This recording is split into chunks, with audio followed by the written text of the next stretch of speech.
When we look at the treatment of breast versus prostate cancers, there seems to be a difference in protocol.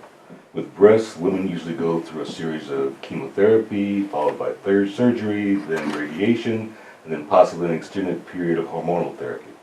While a man is given only a choice, either you can have surgery or you can have radiation or possibly active surveillance. Why is there a difference in procedures?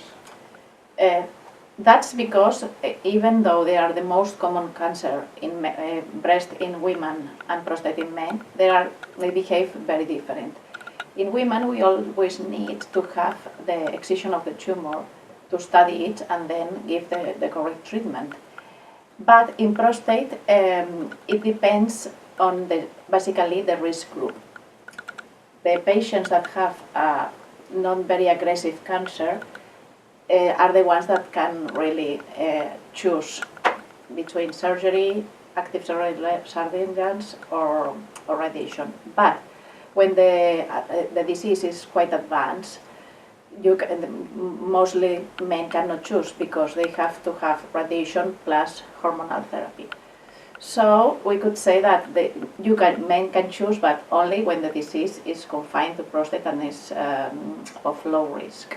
Well, I mean, that's part of the problem we face, is that it seems like with women, okay, this is it. You know, we know we can cure your cancer, and this is how we can do it. Yes. Whereas with men, we say, okay, you got some options, but they're not necessarily guaranteed that you're going to be cured. Because we know either with surgery or radiation, about 30% of the cases, the cancer comes back again.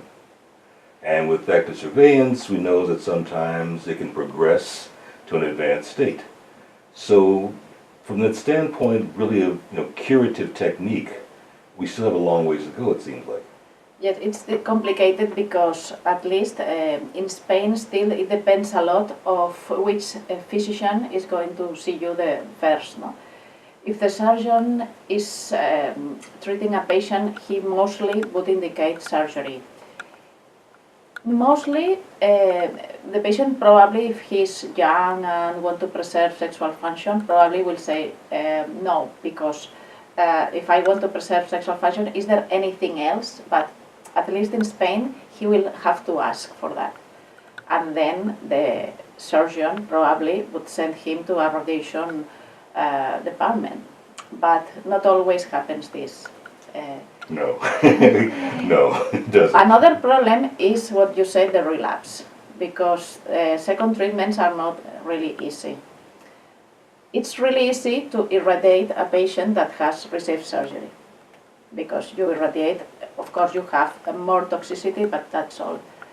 But when a patient has received radiotherapy, either external or brachy, and he has a relapse, then the salvage is a problem, because all the tissues are really fibrotic and it's complicated. It's very difficult to have surgery and to have everything clean. Then one of the options is radiation, but that's difficult, you can have problems, and not a lot of departments do it. Well, that's the problem we face. I mean, the surgeon that I had when I had my prostate cancer, he said, he was a urologist, which is what most men will see first. He says, look, I'm a hammer. Everything looks like a nail. So that, I cut. That's what I do it well, and, that's, what I do. So that's part of the thing that, men face, is that uncertainty in terms of what choices they make. Now, how do you really, in those instances, how do you counsel prostate cancer patients who come to you in terms of making the appropriate choice?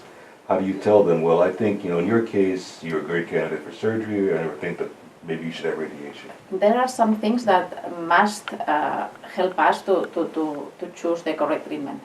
For example, if the patient has a very big prostate and he has problems to urinate, we must be sincere and say, you have two problems, you have a cancer and you have problems to urinate. It's better that you have surgery, because you will have your prostate removed and then you will urinate much, much better. Even so, some patients say, no, I don't want surgery. Yes, but with the radiation, the urethra will be, and maybe the bladder, will be much, much inflamed, and then you will have much more problems to urinate. No? For example, that is one thing that can influence the treatment. And I think that if one wants to be honest and wants to treat patients well, you must tell him, this is your first option because this is the best thing for you, even if it's not your specialty. That is what many people don't do because they don't act correctly.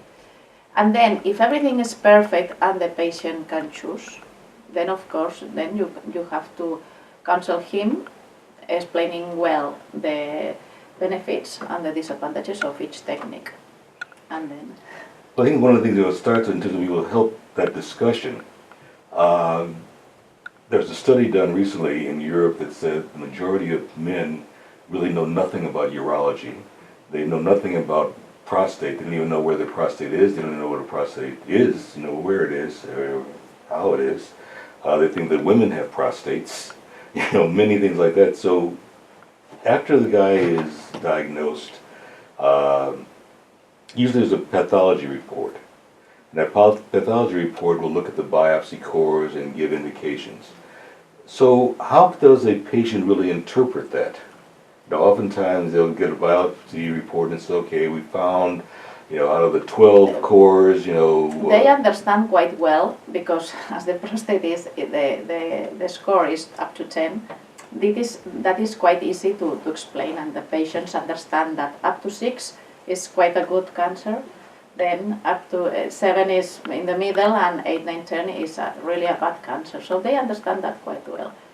Then you can also explain then how many cylinders are affected. So, and the most important thing also to decide treatment is the extension of the tumor. If the MRI is almost now is imprescindible, because you need to know if the tumor is inside the prostate or if it's invading the capsula or going out, and that is the most important thing that, at least for me as a radiation oncologist, is going to decide the treatment. Because if the tumor is almost going out of the prostate, I wouldn't operate it. I would give radiation with hormonal therapy for a long period. And that is I think if you explain to the patients the Gleason, the number of cylinders, and the MRI, and the PSA, of course, they understand it perfectly. Well, another confounding factor is that, all right, so we come to that point of, saying, okay, well, it looks like, the cancer might have gone outside of the prostate and might have invaded the prostatic capsule. We think that radiation would be best. Now, at that point, another confounding factor is what kind of radiation. We have external beam, we have IMRT, intensity modulated, we have proton beams, we have, high dose frequency, we have brachytherapy. How do the choices being made? It depends mostly on the stage of the tumor, no? The group of risk the patient has. Of course, it depends on the age, no? Surgery, no, we are talking about radiotherapy. Yes. Sorry. The stage of the tumor. If it's a low-risk tumor confined to the prostate, then you can choose only then you can treat only inside the prostate. And the smallest treatment is brachytherapy. So probably I would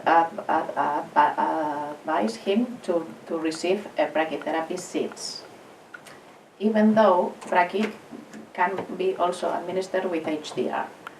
It's called monotherapy. So we insert plastic tubes inside the prostate in the same way as we were inserting seeds, and then the source of radiation is going to enter in each tube and leave the dose inside the prostate.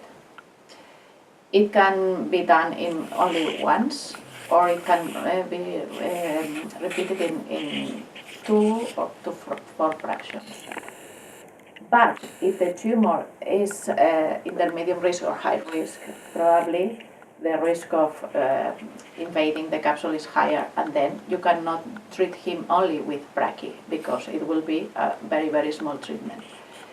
Then I would, what I would do is a combination of external radiotherapy, but maybe only fewer sessions, up to 23, 50. then you won't have so many secondary effects on rectum and bladder.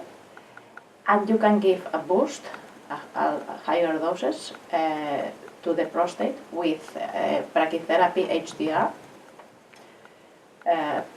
9 or to 15 gray, and then I would add or hormonal therapy if it's a high-risk tumor. That would be my concern. Well, we'll be back to talk more with Dr. Gutierrez right